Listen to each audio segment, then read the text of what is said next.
Good morning, everyone. Mike's MMA Picks here with your Fight Morning Quick Card Breakdown show for UFC 283 in Rio de Janeiro, Brazil, where we have two title fights about to go down. Should be an action-packed card. I tweeted out earlier today that 13 out of 15 of these fights are expected to finish. They're currently favored to finish. I am excited, fired up, ready for this, and I hope you are as well. So let's get this breakdown show cracking here, where we have the first fight of the night, Daniel Marcos taking on Simon Oliveira. Oliveira, he put up a valiant effort last time out against Tony Gravely and spent a lot of time on his back in that spot. One question I have for everybody when they're watching this bout: what's the over under on how many times Simon Oliveira is going to jump guillotine?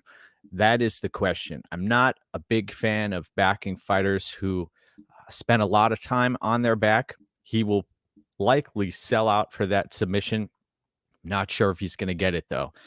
And on the other side of the fight, Daniel Marcos is somebody who's going to fight hard for your money. Peruvian fighter who is he's an action fighter and came off of a long layoff last time out. I have a feeling the crowd here is going to play a factor in a lot of these fights. I think we're going to see fighters push the pedal to the metal, and this is a tough one here. I see Marcos was a significant dog earlier. Now this line is closed to a point where I'm going to be picking Oliveira. I think that he is live to get a submission in this spot. He's just got to be concerned about what's coming back at him, and Marcos can toss that leather. So give me Simon Oliveira there.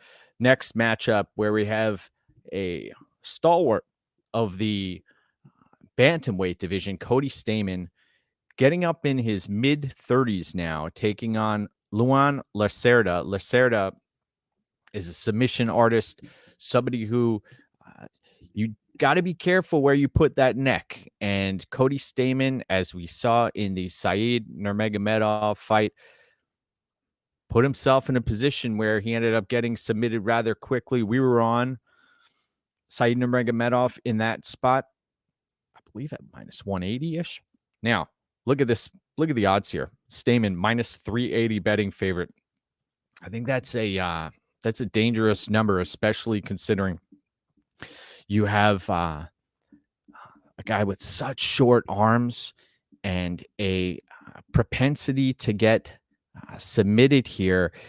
Lacerda, granted, he's going to be at a significant strength disadvantage.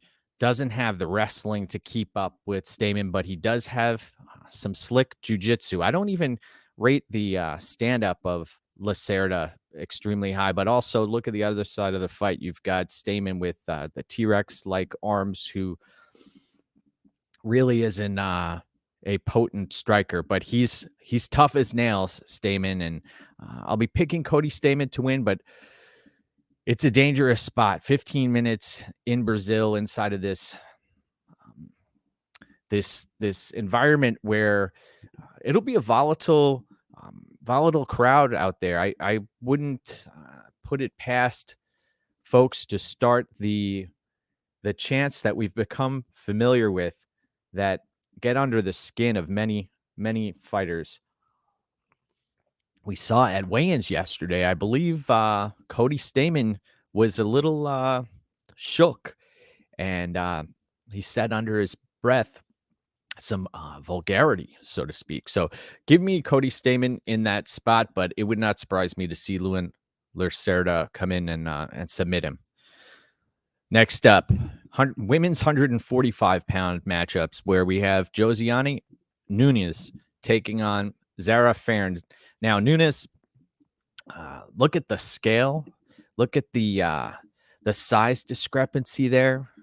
Massive. Fern is enormous.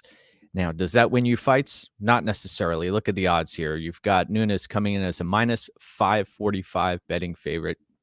His fight isn't expected to go to the distance. Minus 225, I saw, was one of the fight doesn't go the distance props. Fern, she can throw. She doesn't necessarily have a semblance of a ground game. Neither of these fighters are known particularly well for their ground games. They should stand and bang. And Nunes KO may be an option here. I am not touching this fight. This is one of the lowest level women's mixed martial art fights that you'll see. And this weight class should not exist. So why is this bout even happening? I'll be picking Nunes, but I am not trusting her with my money.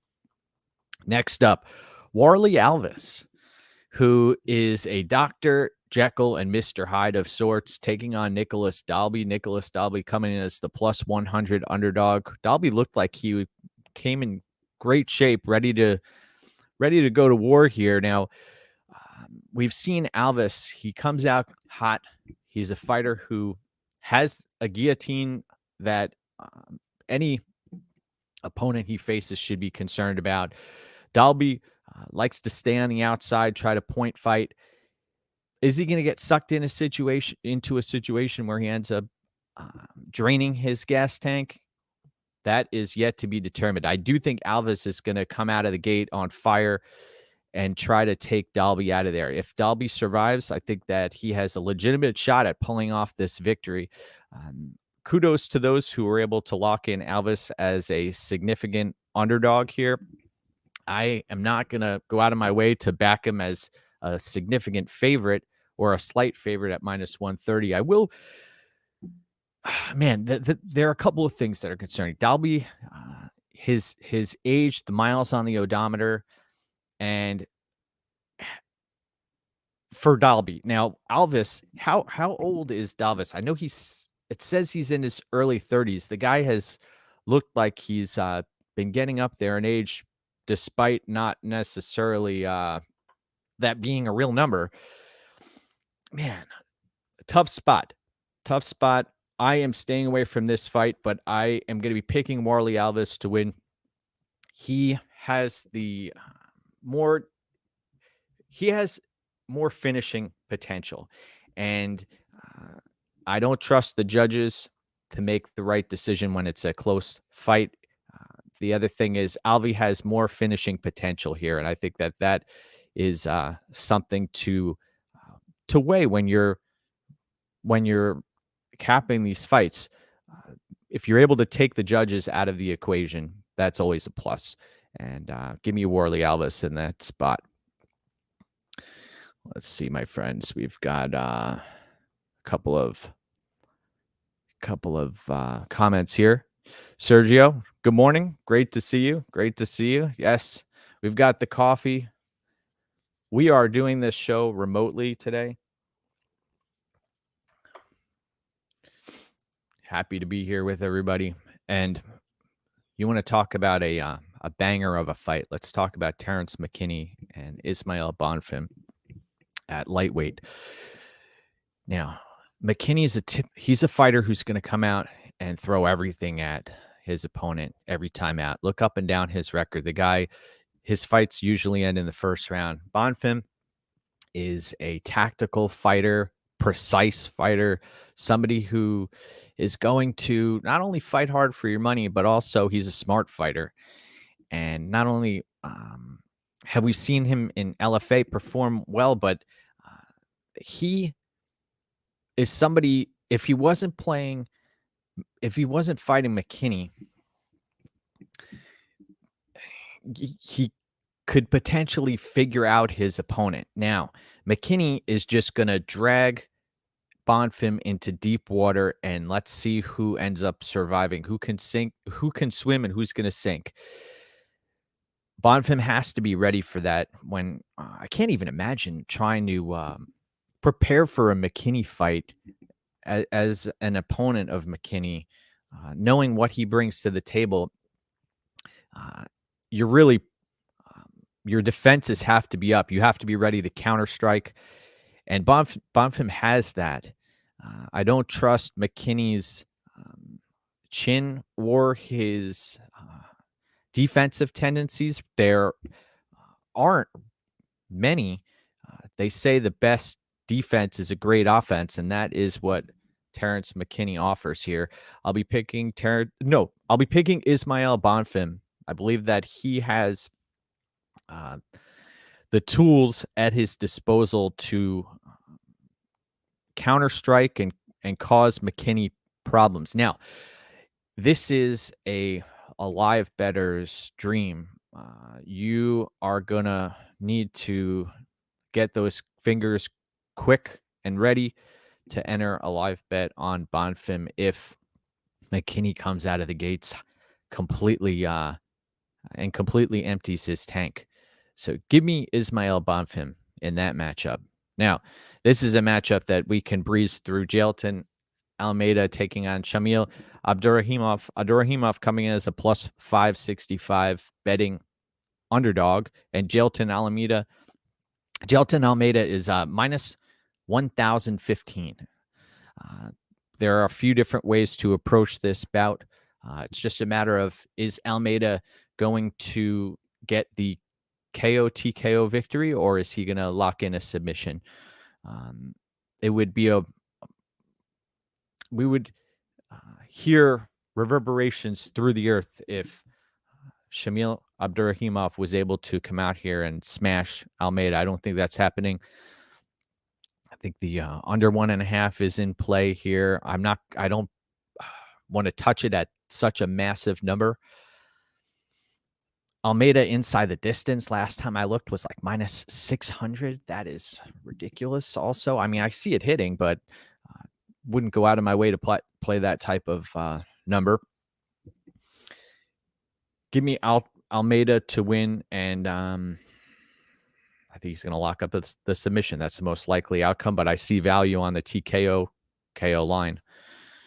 Next up, we have another Bonfim brother taking on Munir Lazas, who Munir Lazas is no spring chicken, my friends. He's in his late 30s here, taking on Gabriel Bonfim, who a lot of people have spoken very highly about his striking, but he also has a submission game that every opponent needs to be aware of. And that is, I believe, one of the reasons we're seeing him as a minus 165 betting favorite here against Munir Lazas. Lazas, yes, he's got snappy kicks. He's got killer instinct. Both of these fighters have killer instinct. I believe that Bonfim is not necessarily the better athlete here. This is a close fight. I'll be picking Bonfim to win, though. He has a more diverse game, and although he's not necessarily the flashier striker here, you don't need to be. I have concerns though about Bonfim trying to close distance. I think that is when he could potentially end up eating some knees, and he's got to be cautious of that, cautious of what's coming back at him. Give me Bonfim to win, and take a look at his submission prop out there. Next up, where we have short notice replacement, Melquizal Costa coming in as a plus 280 betting underdog, taking on Thiago Moises. Thiago Moises minus 380 at the betting window. Thiago Moises, ATT fighter, one of Grant Dawson's main training partners. He is a submission artist, but you don't see him apply submissions very often these days. I know the Giagos fight, that was something that was part of his game plan there. We saw against Alexander Hernandez, stood and decided to trade with him. I liked how he knew he was the better striker there, that his powerful hands were able to hurt Hernandez. He was smiling throughout the bout. He's got to mind his P's and Q's here against Costa, who shoot a box fighter, is going to come out very aggressive, is going to try to catch Moises off guard. Moises cannot take this opponent lightly. We've seen in the Joao Alvarez fight how Moises got lit up like a Christmas tree early. He's got to keep his guard up, and he must get this fight to the mat. I believe that there is some value on fight doesn't go the distance here. I believe I saw it at minus 135 or so at one book. So keep an eye out for that. Moises has a gas tank. He comes from a great team. I believe he was supposed to fight Guram Kutaladze, who ended up having a staph infection. So Costa's taking this fight on very short notice. We've also seen Costa unconscious in a choke for multiple minutes. And I wonder in the back of his head, if he gets stuck in a submission, is he willing to not tap here? We'll see. But I'll be picking Moises to win, and I think he gets it done by submission here. But you have to be worried to some degree of Costa coming in here and trying to implement a Alexander Hernandez, Benny Dariush situation where he just comes out of the gates and tries to blow Moises' doors off. But give me Moises to win. Next up, wow, this is another situation where there was a massive discrepancy in size on the in the weigh-ins. Bruno Ferreira, who's taking this fight on short notice, powerful striker, taking on Gregory Rodriguez, who Rodriguez minus 315 at the betting window. Rodriguez, the much better grappler here, who if he chose that route, I believe he would take much less damage in his fights. And I love the energy conservation of Rodriguez. He's able to pour it on when he has to. He leaves a little bit in the tank. He's able to work in spurts where he overwhelms his opponents, and he's economical to a certain degree. But when he decides to flip that switch, then there's no turning back, my friends. It's one of the most beautiful things to watch in combat sports. He'll decide, all right, I'm going to go out on my shield. And you watch the Chitty fight, you watch the Marquez fight, Petrosian. There have been others. He will just go for it, and that's it. So when you talk about fighters who are going to fight hard for your money, he's one of them. But he does put himself in danger, and we've seen lesser opponents cause Gregory Rodriguez fits because his chin is suspect, and I have concerns about Rodriguez's chin. And he will engage in firefights. I'll be picking Rodriguez to win. I just wish he would stick to a game plan that is less risk intensive. And I believe he has the tools to dispose of Ferreira fairly easily, but it's just a matter of, can we trust him to do that? I don't think we can. I'll be picking Rodriguez to win, though, and I think he does this inside the distance, but blood will likely be spilled. Next up, we have the legend of Mauricio Shogun Rua, closing out a tremendous career, a historic career where he's seen better days. Let's be honest. He is a shell of his former self, taking on Ihor Poteria, Ukrainian fighter, minus 210 at the betting window for Poteria. Poteria, very aggressive fighter, although you watched his fight against Georgi. I think that was the WFF, some sort of Polish promotion. It was either Polish or Ukrainian promotion. I watched Poteria get taken down and out-grappled by a guy that I think had only a 5-8 record. It was disturbing. I'll say that. And I did not, it did not instill a lot of confidence in me backing Poteria here. I have a tremendous amount of respect for Mauricio Shogun Rua. Seen him compete in Pride Fighting Championships. He's a tremendous talent, but all good things come to an end someday, as my late grandfather told me. And it pains me to say this, but I'm going to be picking Poteria to win, but I don't think this fight's going to go the distance. And one of the free plays for today was the under 2.5. If we see any semblance of aggressiveness from Mauricio Shogun, who a firefight should ensue. Poteria is traditionally an aggressive fighter. I think if he doesn't get starstruck by the moment, and we've seen fighters get starstruck, then if he does not get starstruck, he should come out of the gates and try to take Shogun out of there real quick. But Shogun, we've seen the counter striking. He's got those wild hooks, and he's got knees, and he has a ground game to speak of. So the OSP fight, that was not a good look to get teep kicked and to just sit back. And Shogun thought he won that fight last time out.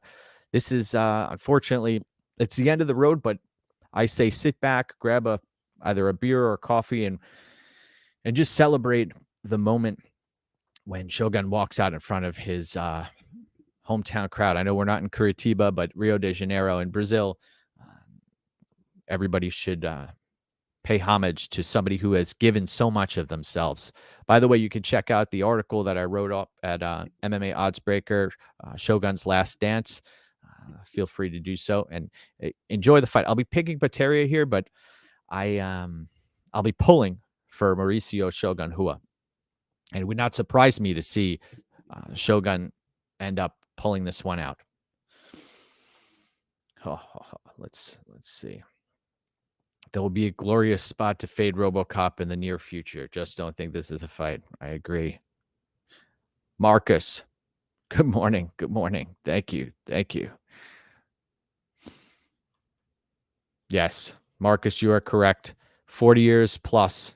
That's and it's not like Shogun has gone the easy route. He's gone blood and guts. The Dan Henderson fights were, oh man, that took so much out of him. Let's talk light heavyweight here. Let's talk Paul Craig and Johnny Walker. You want to talk volatility? Look no further. Johnny Walker coming in as a almost minus 200 betting favorite. On some sites, I believe he's hit that. Taking on Paul Craig. Paul Craig plus 155 at the betting window. Paul Craig looks like he's in the best shape of his life. He's changed camps. He's somebody who possesses a dangerous ground game, and he's coming in here thinking, or at least saying, that he's going to strike with Johnny Walker. Do I really think that's going to happen? I think he might for a few seconds, but he's going to be trying to get this fight to the mat at all costs. And Johnny Walker does have a legitimate ground game, but Johnny Walker would be best suited trying to land strikes here and land elbows. We've seen in the clinch. I don't think he's going to want any part of the clinch, though. He'll probably stay at range and throw some kicks up the middle. And then also, I see this fight eventually hitting the ground and Johnny Walker pounding out Paul Craig with hammer fists. That is, in my eyes, one of the most likely outcomes. But there is also a significant chance here that Paul Craig locks something up. So if you are playing Johnny Walker, I recommend inside the distance. I believe that was sitting around minus 130 for a while. Has now moved up a little bit. The other thing is the under 1.5 was in play. Now it's been blown out a little bit. I believe the under 2.5 could be a parlay piece. This fight, I don't see it going the distance, but it's a matter of is Johnny Walker willing to hop into Paul Craig's guard? And if he ends up entering that guard, bad things can happen. Now, is he going to stay at range? Is he going to stay out of the guard like Krylov tried to do for a couple of seconds and then got caught in there? Or is he going to take the Ozdemir route and play it safe? That is yet to be determined. But eventually, I think somebody's going to be rendered unconscious or a limb is going to get snapped. So give me Johnny Walker in this spot. Let's continue the journey, my brothers. Jessica Andrade taking on Lauren Murphy. Andrade, 31 years of age, taking on Lauren Murphy, who will be 40 coming up. Lauren Murphy finished for the first time in her entire career against Valentina Shevchenko, plus 355 at the betting window for Lauren Murphy, minus 505 for Jessica Andrade. Now, has Lauren Murphy faced a legitimate power puncher to the level of Jessica Andrade? Well, we could say she's faced some power in Valentina Shevchenko, the best women's mixed martial artist on planet Earth. She made it into the fourth round there. Didn't have much to offer for Valentina, and I believe what will likely happen here is Andrade will likely pay no respect to Lauren Murphy's power, and Murphy should try to stay evasive here if she can, but she doesn't have the wheels to do that, to play that type of game. Andrade coming off of back surgery, that must be mentioned here. I still believe that one of the best plays for this specific fight was Jessica Andrade inside the distance when it sat around plus 125 or so.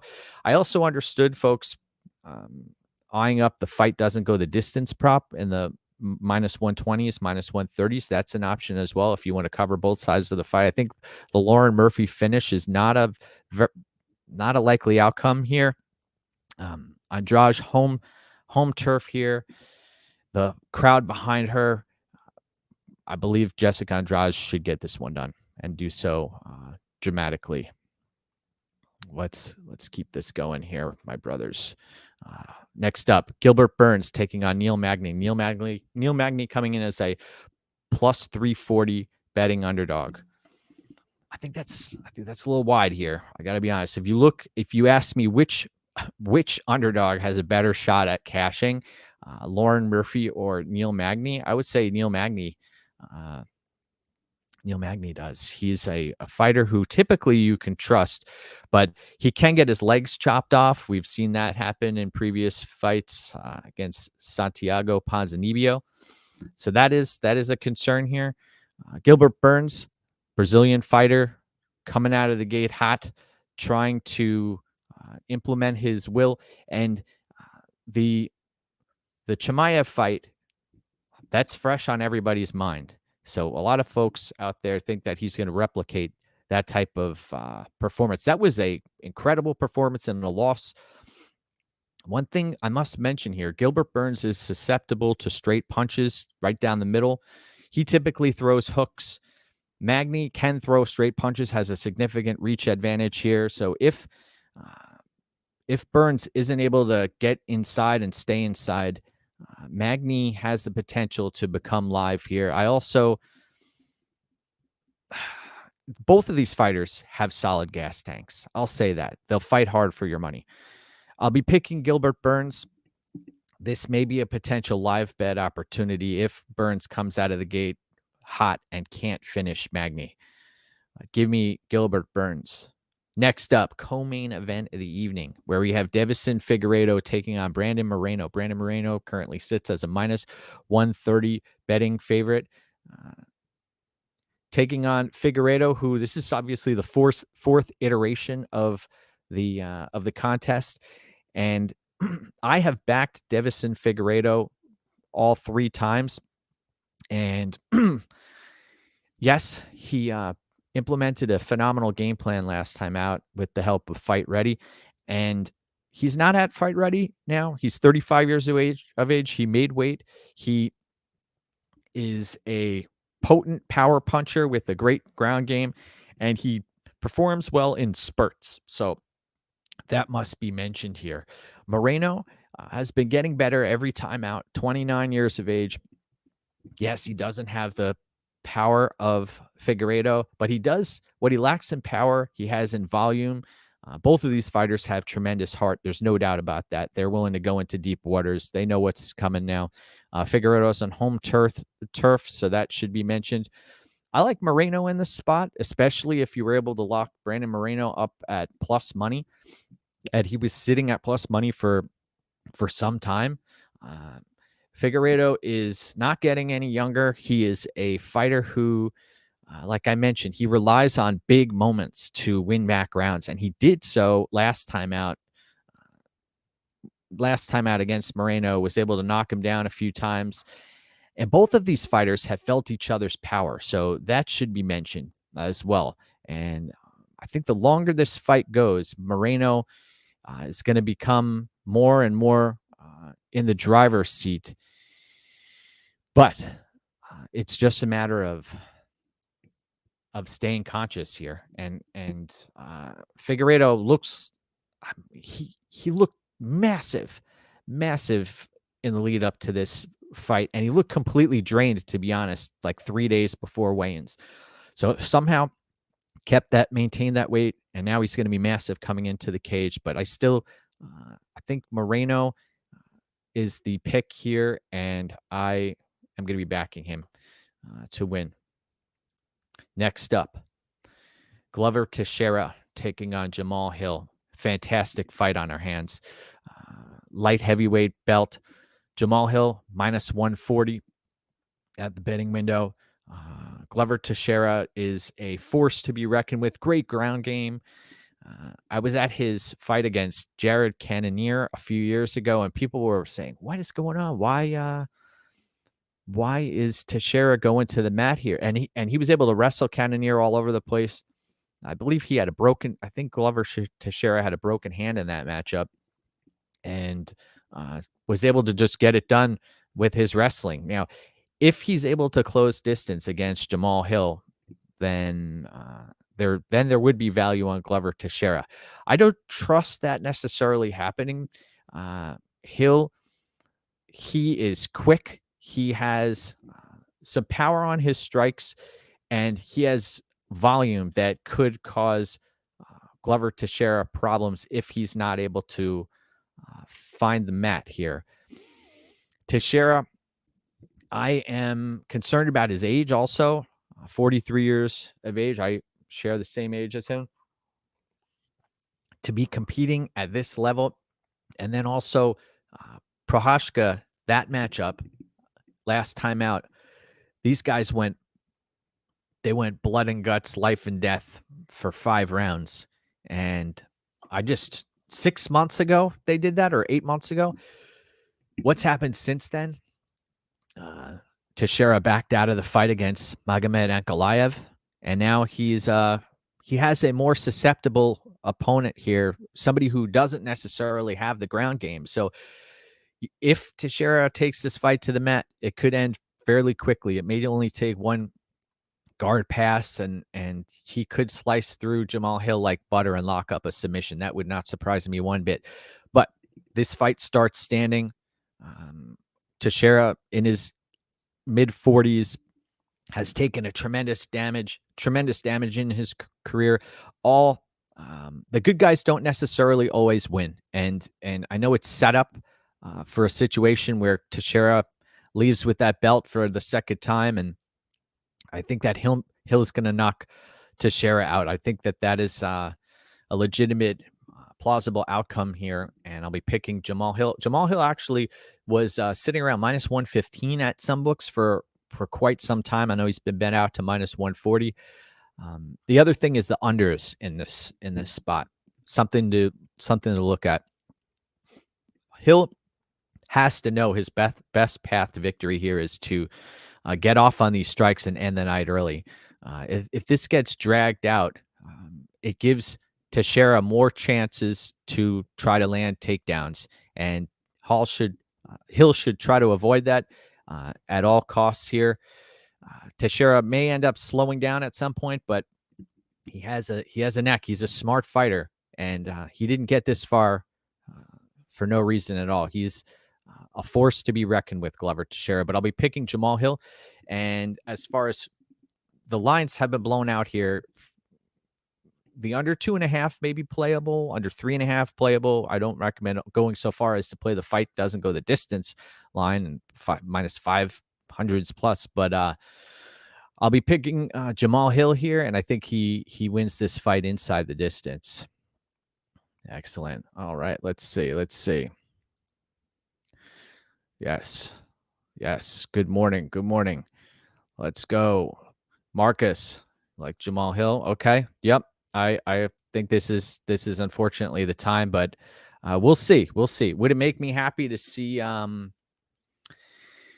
Glover Teixeira pull out a victory? Yeah, it would. But all good things come to an end eventually, and I'll be picking Jamal Hill. Want to wish everybody a fantastic fight day. Again, have a few free plays up at betmma.tips and MMAOddsbreaker Premium, and MMAOddsbreaker.com, doing a lot of putting out a lot of free content this year, and this show every weekend we've been putting out for everybody for years now, every fight morning. So I appreciate you. Thank you for tuning in. Remember to go get what's yours, and let's get after it. I appreciate you. Take care.